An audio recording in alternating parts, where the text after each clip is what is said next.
इच्छुक स्त्रियों को यह व्रत विधि पूर्वक करना चाहिए। इस व्रत से भगवान शंकर की आरती की जाती है। घर में 7 बहुएं थे। 6 बहुओं के मायके वाले बहुत अमीर थे। इसी कारण ससुराल में उसका बड़ा मान था,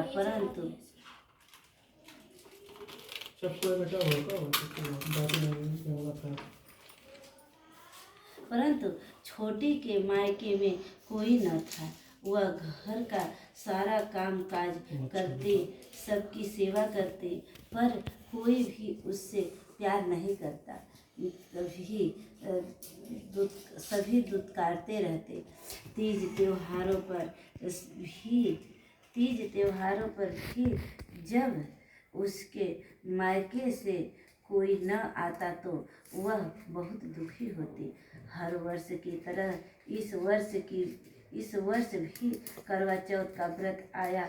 अन्य बहुओं के मायके से सबके छोटे भाई करवा लेकर आए, पर छोटी के मायके से यदि कोई होता तो करवा भी लाता। सास भी करवा भी लाता। सास भी छोटी को भी खरी खोटी सुना रही थी। वह दुखी हो घर से निकल पड़ी और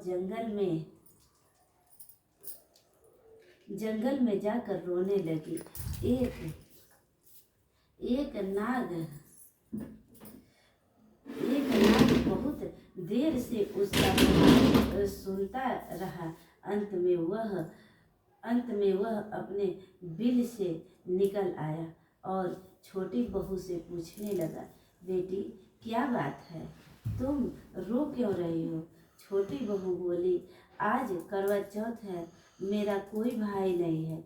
यदि मेरा कोई भाई होता तो आज जरूर करवा लेकर आता। नाग को छोटी बहू पर दया आई। नाग ने कहा, बेटी तुम घर चलो, मैं अभी करवा लेकर आता हूँ। थोड़ी देर बाद नाग ससुराल पहुँचा। ससुराल वाले इतना सामान देखकर चकित हो गए। सास भी प्रसन्न हो गई। सास ने प्रसन्न मन से छोटी बहू को नाग देव के साथ भेज दिया। नाग देव ने छोटी बहू को अपना सारा महल दिखाया और कहा, जितने दिन चाहो आराम से रहो, मन चाहा खाओ, मन चाहा पहनो, पर एक बात याद रखना, सामने रखी नाद कभी मत खोलना। छोटी बहू सारा समय महल में आराम से काटती, पर नाद के बारे में उसकी उत्सुकता बढ़ती जाती।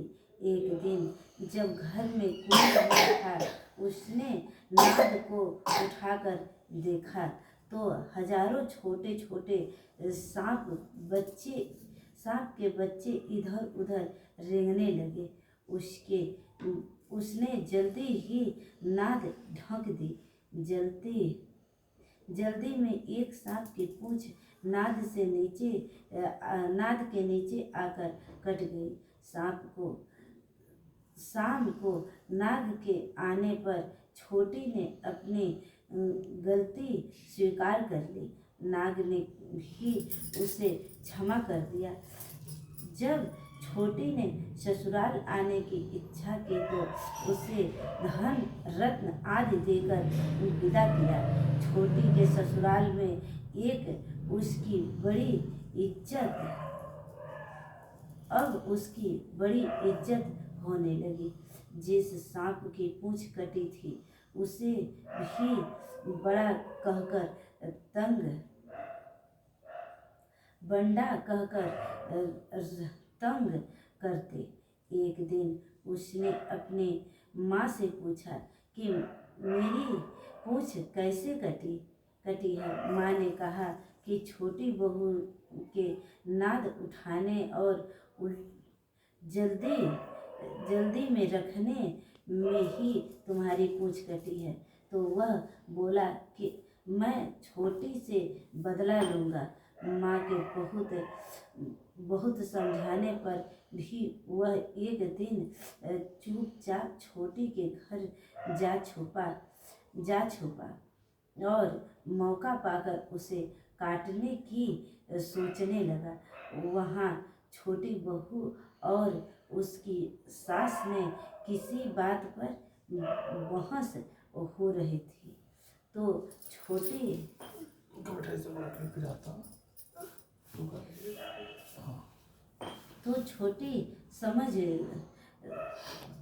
कसम खाकर कह रही थी कि मैंने ऐसा नहीं किया। यह कह रही थी कि मुझे बंडा भैया से प्यारा कोई नहीं है। उन्हीं की कसम खाकर कहती हूँ कि मैंने ऐसा नहीं किया। बंडा ने जब सुना तो सोचने लगा, जो मुझसे इतना प्यार करती है मैं उसी ही काटने आया हूँ। वह चुपचाप